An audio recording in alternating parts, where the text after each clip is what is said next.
Dans la nuit du mardi 12 août, aux environs de 22 h, M.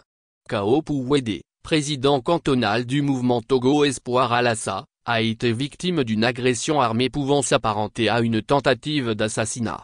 Selon la plainte déposée auprès de la brigade de Lassa, l'attaque aurait été perpétrée par un jeune cultivateur, accompagné d'un complice non identifié, à proximité du bar à chacun son goût. Armé d'une machette, l'agresseur aurait tenté d'atteindre mortellement la victime à la gorge, provoquant de sérieuses blessures. La résistance de M.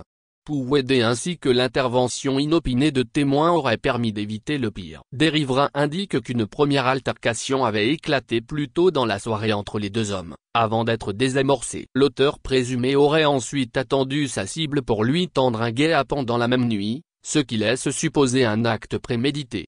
Selon plusieurs témoignages, cette hostilité ne date pas d'hier. Dès la campagne électorale du mois de juillet, la victime avait déjà été la cible d'agressions verbales répétées de la part de son agresseur, en raison de son appartenance au mouvement Togo Espoir. Contacté par la rédaction, le président national de Togo Espoir, Ricardo Agouzou, a exprimé sa préoccupation. « Je ne souhaite pas me prononcer davantage pour le moment, car les autorités judiciaires sont saisies. Mais j'espère que ce dossier sera traité avec toute la rigueur nécessaire. C'est déjà la énième agression contre nos membres. Moi-même, je m'inquiète pour ma sécurité si des individus, parfois extérieurs au monde politique, se permettent d'agir par vengeance armée. Je regrette cette barbarie. Il ne faut pas céder à la suspicion d'une commande, parfois c'est par pur zèle. Laissons la justice faire son travail, a-t-il déclaré. À ce stade, l'auteur présumé est placé en garde à vue à la brigade de Lassa. La victime, qui n'a pour l'instant reçu que des soins d'urgence,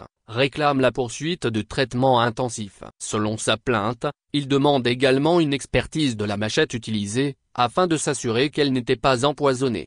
Les regards sont désormais tournés vers la justice, appelée à faire toute la lumière sur cette affaire.